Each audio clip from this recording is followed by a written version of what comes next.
Bom, então no módulo passado nós vimos quais são os critérios que uma substância deve cumprir para ser considerada um mineral, e aqui a gente vai ver qual é o processo de formação de um mineral.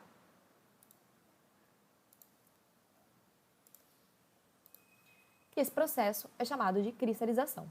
Não confundam com mineralização, tá? Mineralização é outro termo com uma outra conotação. O significado de mineralização em biologia, por exemplo, se refere ao processo onde uma substância orgânica é convertida numa substância inorgânica, como no processo de fossilização.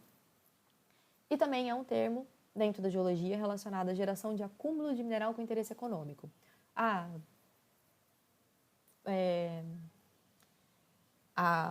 Anglo Golden, a mineradora, explora a mineralização de ouro, tá? Por exemplo.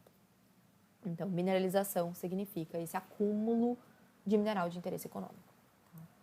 Um termo bem genérico para acúmulo de mineralização, tá? De acúmulo.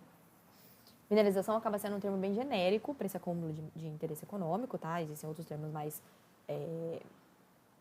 específicos, tá? Mas só para dar uma contextualizada aqui para vocês. Cristalização, então, é a formação de um mineral, tá? Ela ocorre quando algum grau de supersaturação é atingido numa solução, tá? E não é um processo exclusivo da mineralogia. E o processo de cristalização, tá, de formação de um mineral, tem início com a formação de núcleos cristalinos, tá, processo de nucleação, que pode evoluir para o crescimento cristalino, tá, pelo acúmulo aí local de componentes, né, íons, radicais aniônicos, onde o material envolvido ele vai aderindo e isso leva ao crescimento do mineral. Então, nós temos, né, átomos em estado de desordem, tá, em uma distribuição aleatória, tá, representado aqui por essa imagem com as bolinhas azuis, tá, representando os átomos aqui, né, vejam como elas estão todas dispersas sem um padrão ordenado, repetitivo. Tá? E, para nucleação, os átomos constituintes de mineral precisam estar no mesmo lugar ao mesmo tempo e tornarem-se organizados, combinados no padrão ordenado característico do estado cristalino. Tá? Então, eles vão se agrupar por afinidade química, né, condicionados aí por efeitos de variação de temperatura, de pressão e concentração. Tá? E vai ter a formação de um núcleo, tá? Um diminuto cristal, né, caracterizando aí a nucleação. Tá? Funciona como uma semente, pois a partir desse diminuto mineral, o material vai envolvendo aqui, tá? Vai aderindo nessa superfície mais exterior, né, na interface entre mineral e meio. O material vai aderindo e vai levando aí ao crescimento cristalino. Tá? Então, o estado cristalino, propriamente dito, é atingido da passagem da matéria do estado físico amorfo, né, das bolinhas azuis, para as bolinhas vermelhas aqui ordenadas, né, rosa na verdade, né? Tá? Então, isso aqui é a nucleação. Na fase de nucleação, as moléculas, tá, do soluto estão dispersas no solvente, começam a se unir em grupo, tá? Vejam aqui na imagem. A solução atinge um estado de supersaturação, os íons se agrupam em pares ou então em grupos cada vez maiores, até que eles formem um núcleo, tá? Essa é a unidade mínima do cristal. Muitos desses núcleos são muito diminutos, são muito pequenos, eles não sobrevivem, tá? Porque eles possuem uma área superficial muito maior que o seu volume. E por isso, as setas indicam ali que é um processo reversível, tá? Nessas etapas iniciais. Então, eu posso ter a formação de um núcleo, a desestabilização desse núcleo, tá? E ele regride, tá? Ele separa em íons e moléculas de novo, voltam a estar dispersos ali no núcleo e tentam formar um novo núcleo novamente depois, se as condições de pressão e temperatura permitirem, tá? Essa estabilidade do núcleo, né? A estabilização do núcleo e o crescimento mineral ocorre quando o estado cristalino representa uma configuração de energia mais baixa do que o estado desordenado. Então, e ele precisa crescer rápido. Tá? Então, para um núcleo sobreviver e formar um cristal, ele precisa crescer rápido para reduzir essa energia superficial e reduzir a sua solubilidade. Então, é uma tensão, tá? Uma energia superficial muito alta na interface do núcleo com o líquido, pela existência dessas muitas ligações químicas não satisfeitas nessa superfície. Quando o núcleo atinge um tamanho crítico, por meio da deposição de camadas adicionais de íons, ele tem uma maior chance de sobreviver e crescer até se tornar um cristal grande. Tá? Então, essa imagem aqui Mostra uma seção através desse cristal anterior aqui de halita, tá? De NaCl. Opa! Errei. Aqui, tá? Mostrando aqui, né, os íons bem ligados e empacotados aqui no interior. E na parte externa, né, entre aqui, né, na interface entre o sólido cristalino e o meio onde ele está crescendo, tem muitas ligações incompletas, tá? E aí, uma vez que o núcleo tenha sobrevivido, tá, o crescimento cristalino vai ocorrer pelo acoplamento desses íons adicionais nessa superfície externa aqui, com ligações químicas não satisfeitas. Tá? Tem um videozinho aqui, que não vai passar, aí, em que a gente vê aquela passagem das bolinhas azuis desordenadas, tá? A gente começa a ver aqui, ó, para um estado cristalino ordenado.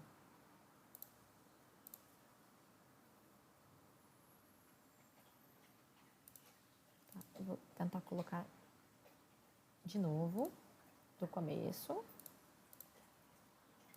Tá, reparem aqui no começo. Aí começa a aparecer a organização, tá? Isso aqui é sintético, tá, gente? Uma cristalização em laboratório. Então, reforçando, um minúsculo cristal atua como uma semente que vai crescer progressivamente pelo tempo. Tá? E esses átomos vão migrando para a semente, se anexando aqui à sua face exterior. Então, é o que a gente tem aqui, né? Vejam como todos os cristais, tá, que estão aqui, com a passagem do tempo, eles crescem, né? Vejam, esse aqui cresceu, tá? E isso acontece de fora para fora, tá?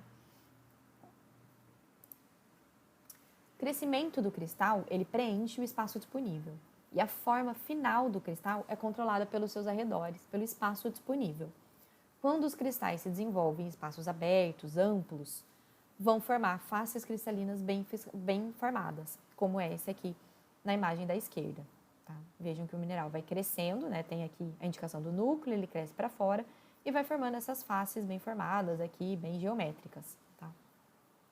Quando a cristalização ocorre em espaços confinados, como essa imagem aqui da direita, tá? As faces do cristal não as faces do cristal não vão mais ter esse formato perfeito, tá? Notem que esse espaço aberto, né, que existe entre os cristais vai ser preenchido e os cristais vão encostar um no outro e a forma que os cristais, né, os minerais vão assumir vai ser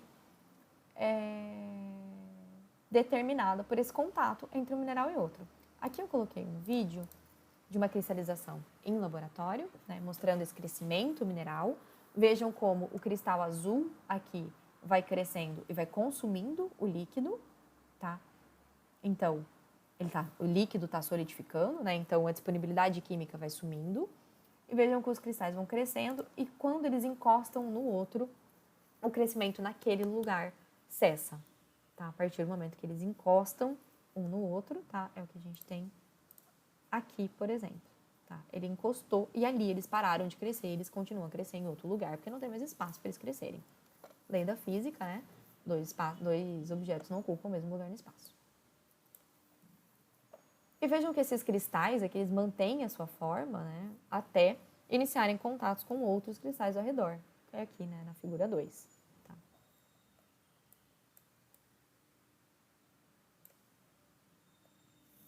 Então, os cristais vão aumentando, né? São criados os núcleos, só para enfatizar bem aqui esse vídeo.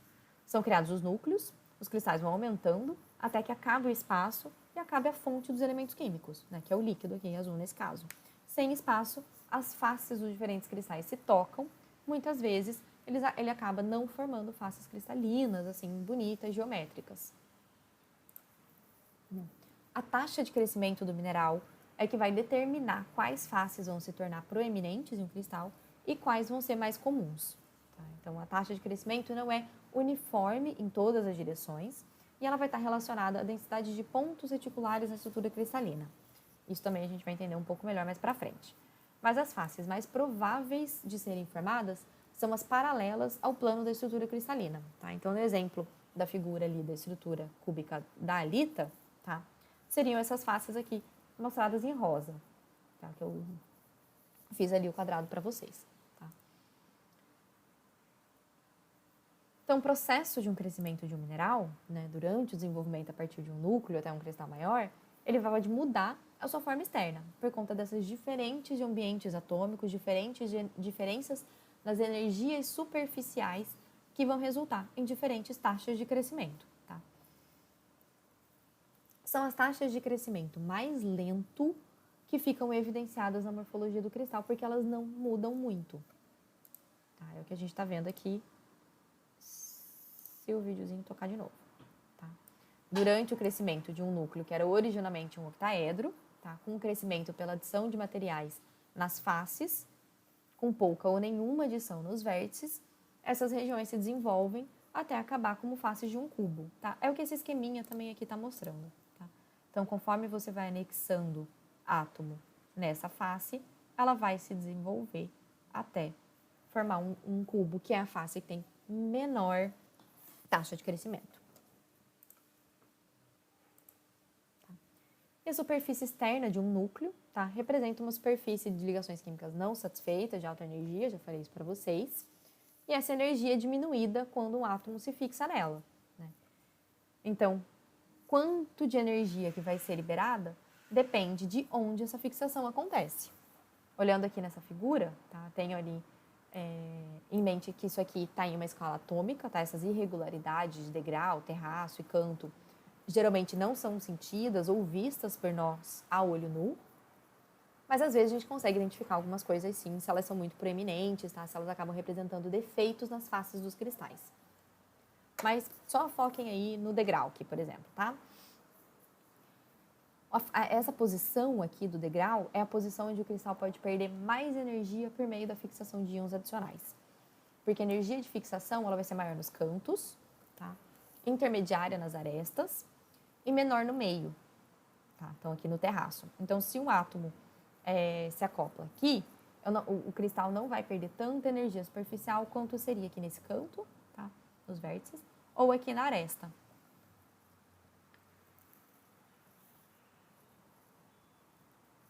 E é essa grande atração de átomos para os cantos, né, essa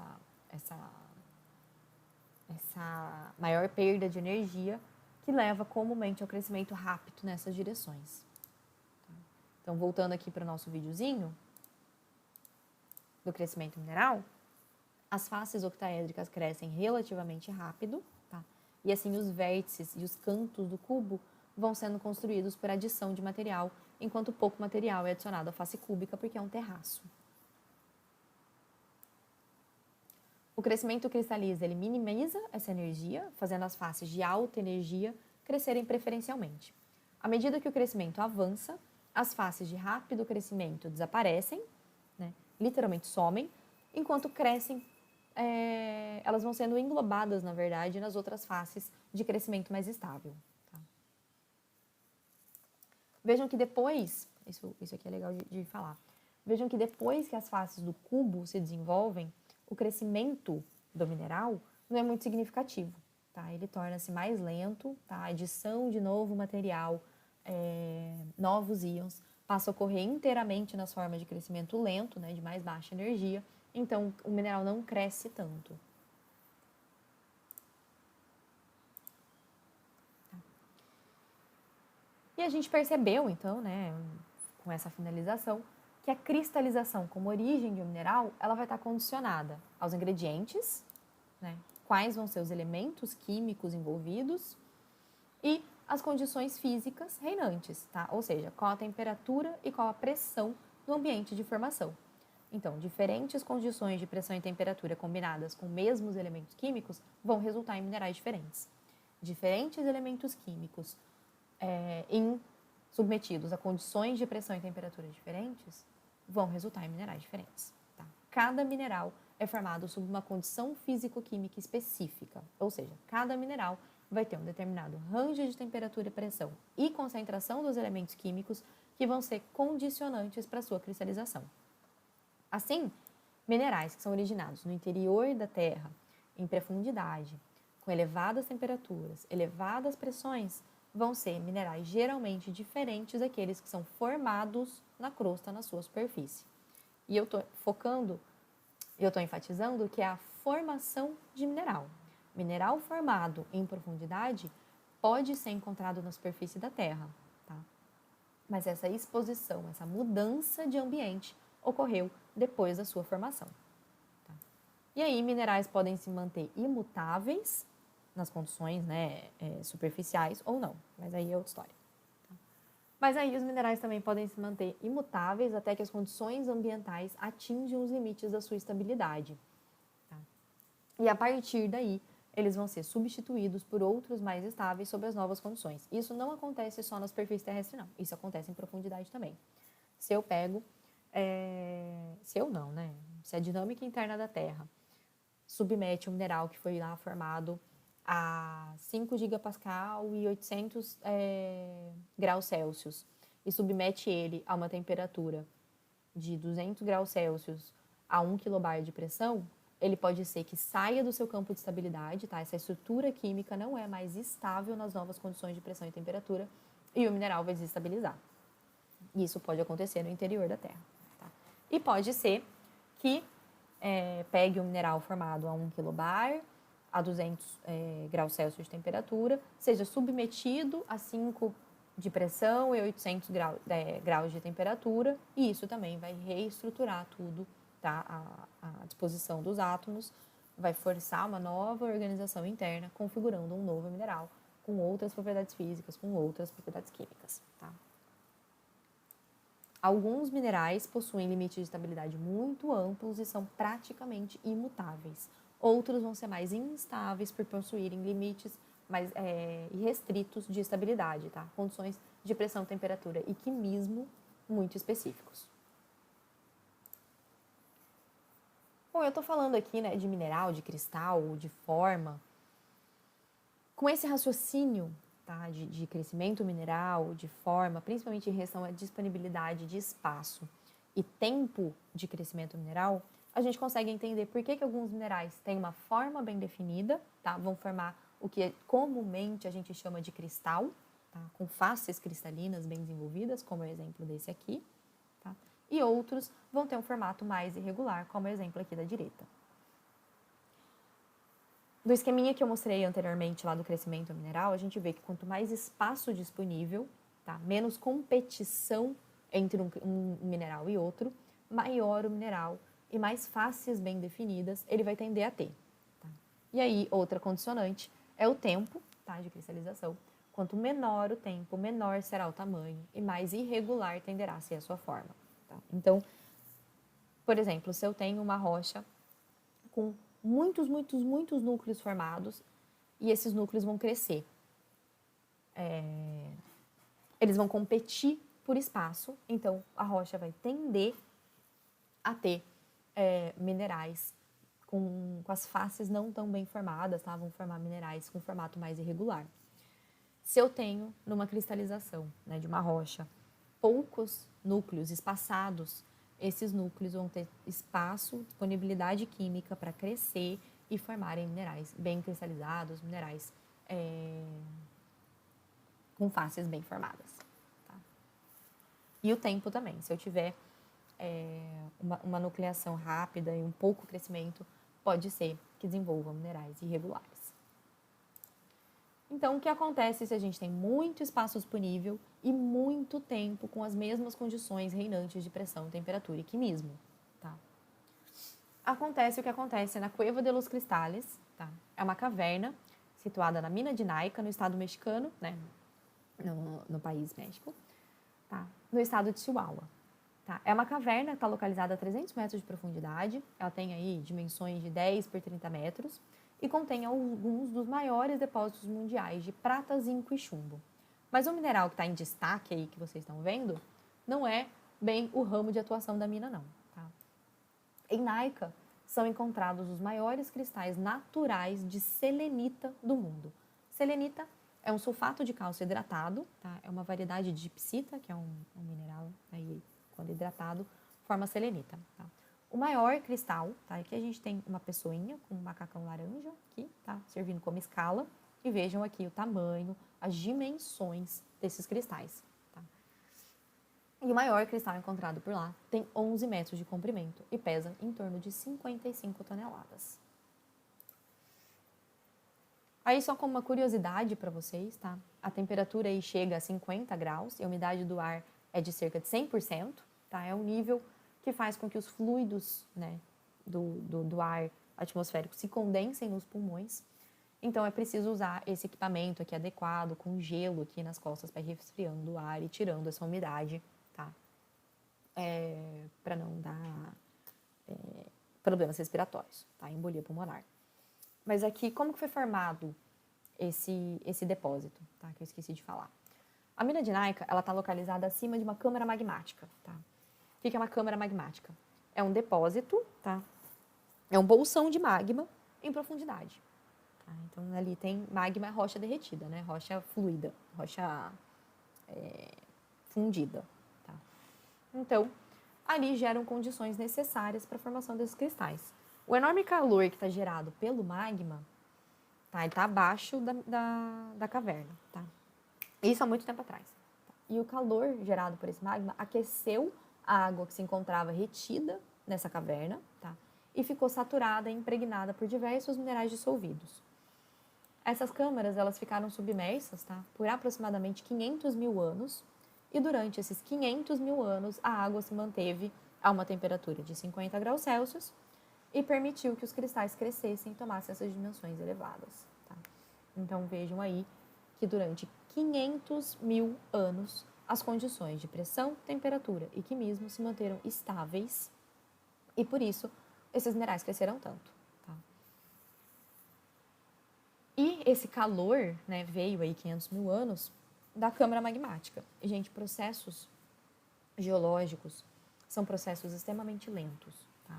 A gente vai ter uma aula para falar sobre a estrutura da Terra, mas lá a gente vai ver que a Terra, como planeta, tem uma idade de aproximadamente 4,6 bilhões de anos. Tá? Um granito, tá? Um bolsão granítico de resfriamento de magma, pode demorar dezenas de milhares de anos para solidificar inteiramente, tá? Para cristalizar inteiramente. Existem cristais minerais naturais que são cristalizados em frações de segundos, tá? Eles não vão crescer muito, mas acontece, principalmente associado em terremotos, tá? Você tem mineralização de ouro formada em segundos, tá? Grandes mineralizações, mas geralmente esses minerais são formados ao longo de um período de tempo muito grande, tá? Então, isso que eu preciso que vocês tenham em mente. Bem, e o que vai acontecer, onde vai acontecer a cristalização, tá? A partir do que vai se formar o mineral. Eu já falei que ele pode se formar de diferentes maneiras, né? Falei de vulcão, de precipitação, tá? Então, generalizando, o mineral vai se formar a partir de uma solução, que vai apresentar uma supersaturação, de um material em estado de fusão, que não deixa de ser uma solução, tá? E de um vapor. No caso de cristalização a partir de uma solução, é um processo que ocorre quando os íons presentes na solução atingem um estado de saturação. Isso pode acontecer pela evaporação do solvente ou pela diminuição de temperatura e pressão, né, que vai mudar as condições de solubilidade, e vai fazer com que os íons se precipitem, agrupando-se e constituindo gradualmente sólidos cristalinos. Tem aqui um esqueminha, tá? À medida que a solução vai evaporando, ela passa a conter cada vez mais soluto por unidade de volume e atinge a supersaturação. Tá, esse exemplo aqui, né, que eu trago para vocês é de um lago ou de um mar restrito, tá, com uma solução de NaCl. Pela evaporação lenta e gradual da água, a solução vai ficando mais enriquecida em cloro, em sódio. Né? Eles vão se agrupando, tá, e vão se separando da solução, depositando aqui cristais de halita, tá, no fundo aqui desse lago ou desse mar, e vai formando depósitos aqui de halita. Tá? Um lugar no mundo que acontece isso, Mar Morto. Tá? A gente tem aqui o mar restrito, super salinidade da água, né? Ele é conhecido pela elevada salinidade, tá? Tem 34% de salinidade. Conforme a água vai evaporando, os cristais de halita, tá? Cloreto de sódio, vão sendo formados. A precipitação por soluções aquosas, como eu falei, também pode ocorrer pela diminuição de temperatura e de pressão. Sabe-se que a água quente dissolve maior quantidade de sal que a fria. E é esse o princípio, tá? Diminuindo a temperatura, vai diminuir a solubilidade, pode atingir um ponto aí em que o sal da solução cristalize.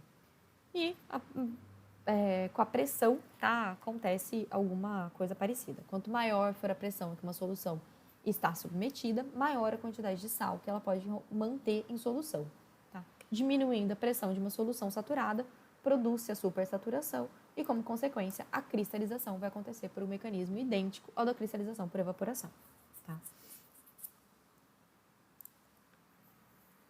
Outra situação onde ocorre a formação de mineral é a partir de um magma. Como eu falei, magma é uma massa de rocha em fusão total ou parcial, onde há muitos elementos dissolvidos. Quando o magma se resfria, os vários íons vão ser atraídos uns aos outros, né? Formando os núcleos cristalinos de diferentes minerais, e a cristalização vai progredir com a adição de mais íons, tá? Então, aí nas mesmas proporções para formar os cristais dos minerais.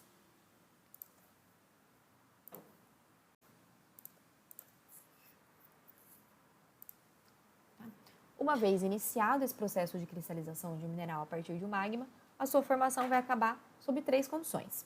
1. Resfriamento rápido do magma, né? O material vai se solidificar rapidamente, a partir daí não vai haver mais a formação de novos minerais nem crescimento cristalino. Muito provavelmente vai gerar um vidro vulcânico ou então rochas com minerais muito pequenos. Tá? Exaustão do líquido magmático, né? Ou seja, cristalização total, não há mais o que cristalizar. Pegando lá o exemplo do mineral azul, do líquido azul, né, que eu mostrei a cristalização para vocês no videozinho. Ou então vai cessar a cristalização se houver um desequilíbrio entre o sólido, que é o cristal, e o líquido magmático, que vai levar a uma reação entre ambos. E essa desestabilização do mineral pode gerar a formação de um novo mineral estável nas novas condições. Então, por exemplo, eu tenho magma que está perdendo temperatura, tá diminuindo, está cristalizando um mineral lá de 300 graus de temperatura. Se eu tiver um novo pulso magmático, uma nova entrada de magma fresco, quente, que acaba gerando, trazendo um aporte de calor, e agora as condições de pressão e temperatura são outras, né? Eu vou ter uma temperatura de 600 graus, aquele núcleo cristalino que estava lá estável a 300 graus vai se desestabilizar e vai voltar, né, dissociar, voltar para o magma e vai cristalizar outro mineral. Minerais podem ser formados a partir de vapores, né, exalados aí, principalmente fumarolas vulcânicas, tá? E seguem aí os mesmos princípios fundamentais de cristalização falados anteriormente. Uma fumarola vulcânica, a imagem está mostrando, tá? Uma abertura na superfície da crosta. Em geral, ela está situada próxima de vulcão, tá? Então ela está emitindo aí vapor de água, gases, tá? Dióxido de carbono, dióxido de enxofre, ácido hidroclórico. Então, os átomos os elementos que estão dissociados aqui no vapor vão se agrupar lentamente quando se dá o arrefecimento do gás, tá? E eles vão formar um sólido com uma estrutura cristalina bem definida, vão formar um mineral.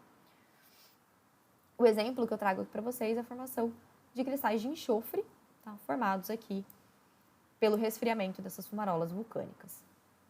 Se o resfriamento for rápido, vai formar um agregado cristalino aqui, como esse da foto, tá? Em que a gente tem uma massa meio indistinta, a gente não consegue identificar muito bem os cristais. Se o resfriamento for rápido,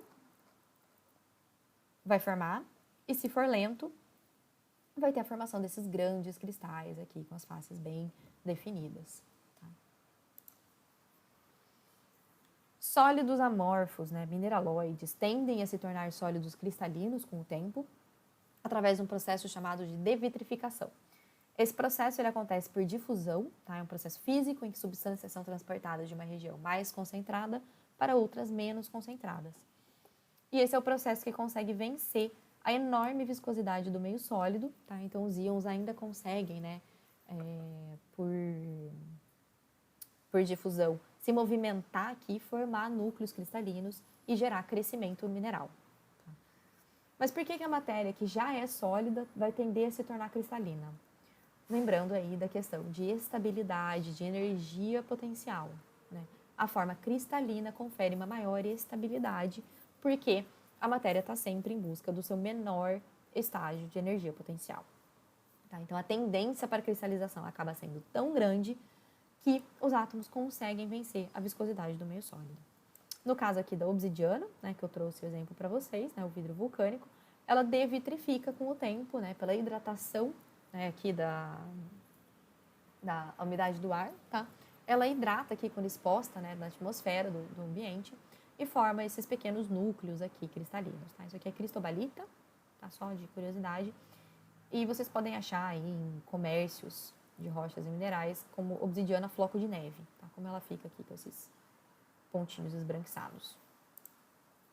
Por fim, há também a cristalização mineral a partir de minerais pré-existentes. Tá? Diferente da devitrificação, que é a cristalização de um sólido cristalino, tá? Um sólido com arranjo atômico ordenado, a partir de um sólido amorfo, a recristalização é a cristalização de um novo sólido cristalino derivado de um sólido cristalino.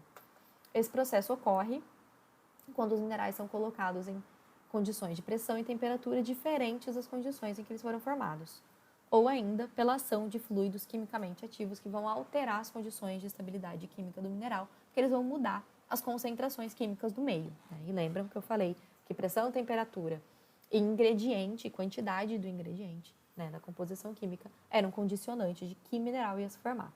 Tá? Então, o mineral vai passar por um rearranjo cristalino e vai constituir diferentes espécies minerais. Esse processo de variação de condições de pressão e temperatura e quimismo é conhecido na geologia como metamorfismo. Tá?